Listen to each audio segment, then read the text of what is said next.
आज पूरे देश के अंदर 28 शहरों में 25 जून से लेकर 9 अगस्त तक छात्रों की गूंज का प्रोग्राम कांग्रेस पार्टी ने लॉन्च किया है। उसी के तहत आज मैं आपके शहर मेरठ में हूं और एक सांसद हूं राजस्थान से।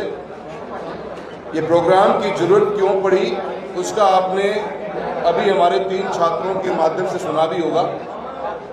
जिस तरीके से हिंदुस्तान का जो पूरा एजुकेशन सिस्टम है वो आईसीयू के अंदर चला गया है और इस सिस्टम के ऊपर बहुत समय ऐसा बीत चुका है जिस समय के ऊपर अब एक ऐसी नीड नजर आती है कि आज का युवा ये पूछ रहा है अपने आप से कि मैं आपसे मांग ही क्या रहा हूँ, सरकार से मैं मांग ही क्या रहा हूँ। वो पूरे साल मेहनत करता है, 2-2, 3-3 साल लग जाते हैं, मेहनत करता है, अपने सपने देखता है और सपने देखने के बाद जो पेपर देने के लिए पहुंचता है तैयारी के साथ में तो मालूम पड़ता है कि पेपर लीक हो गया, पेपर चोरी हो गया। उसके सपने बड़े हैं, सरकार से वो सरकार एम्प्लॉयमेंट तो देने में सक्षम है ही नहीं।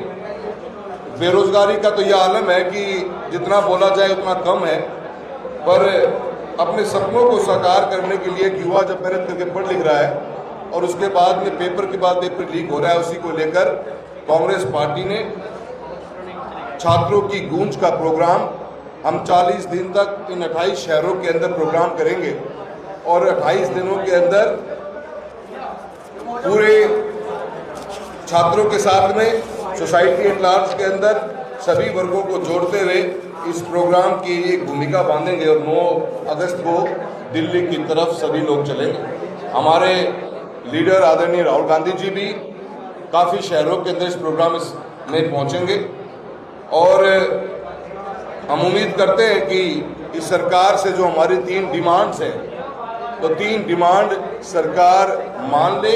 कोई भी पेपर लीक करने वाला भाजपाई या दूसरा अभियुक्त आज जेल की सलाखों के पीछे नहीं।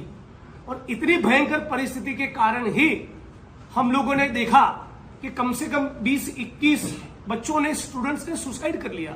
तो उनकी जो पीड़ा है, उनके ऊपर जो बीती है, उनकी जो आपदा है, उसके साथ भारत की सरकार को, शिक्षा मंत्री को, अमित शाह जी को, देश के प्रधानमंत्री मोदी जी को कुछ लेना देना ही नहीं।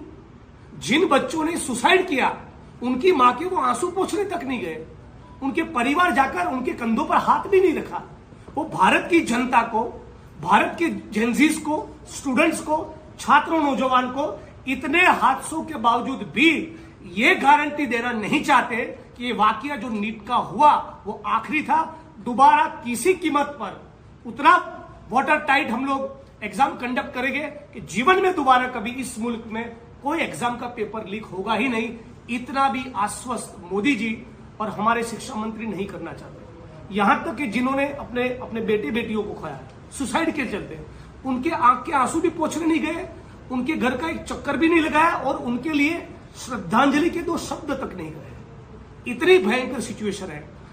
पूरे देश के अंदर जिस तरीके से लगातार आप देख रहे हैं पेपर लीक होते हैं और पेपर लीक के बाद किस तरीके से जो छात्र हैं, युवा है, उनके भविष्य के साथ खिलवाड़ किया जाता है। पिछले अगर 10-11 साल का हम इतिहास उठा करके देखें, जब से केंद्र में एनडीए की सरकार आई, तो जो लोग ये बात करते थे कि हमारा गुजरात का ये मॉडल है, तो मैं समझता हूँ कि उसी गुजरात का एक मॉडल के रूप में ये भी पेपर लीक कैसे किया जाता है, कैसे होता है, कैसे नौजवानों के भविष्य के साथ खिलवाड़ होता है। मैं क्योंकि हम आपको डिटेल में प्रेस रिलीज भी देंगे और भी चर्चा करेंगे कि 11 साल में 11 बार वहाँ पर पेपर लीक हुआ, हजारों नौजवानों के भविष्य के साथ वहाँ पर खिलवाड़ हुआ। पूरे देश के अंदर करीबन 6.5 करोड़ लोगों के, खासतौर से जिसमें हमारे छात्र और नौजवान हैं, उनके भविष्य के साथ खिलवाड़ हुआ। और जिस राष्ट्र की शिक्षा व्यवस्था उसकी नींव मजबूत नहीं है तो उस राष्ट्र का क्या भविष्य होगा, ये हम सोच सकते हैं। आज पूरी दुनिया के अंदर हम सबसे युवा राष्ट्र हैं, 65% आबादी युवाओं की इस मुल्क के अंदर है।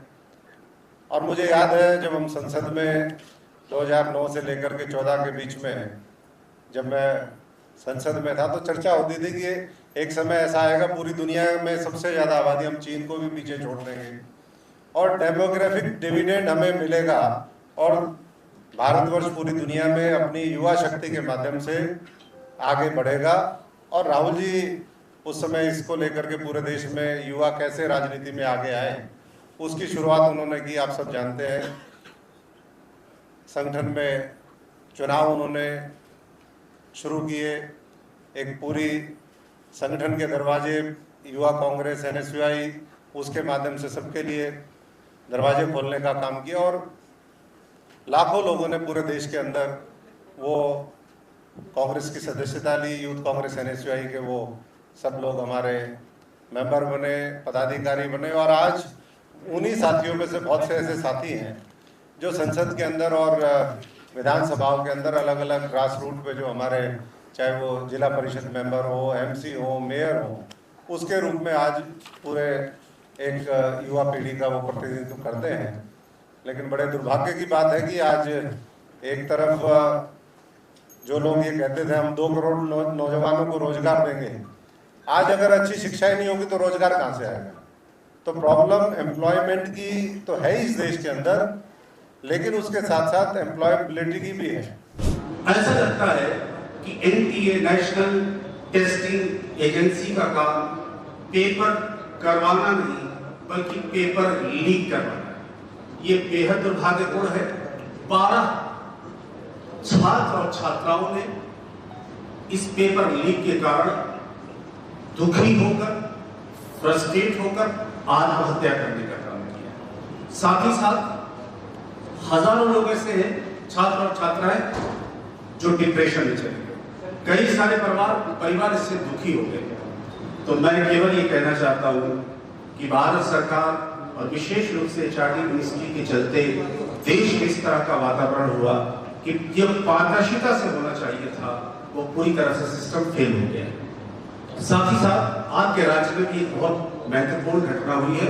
उन 12 छात्र और छात्राओं को मैं अपनी ओर से, अखिल भारतीय कांग्रेस कमेटी की ओर से और कांग्रेस पार्टी के सभी साथियों की ओर से, हमारे शीर्ष नेतृत्व की ओर से उनको श्रद्धांजलि अर्पित करता हूँ। उनके परिवारों के प्रति गहरी संवेदना व्यक्त करता हूँ।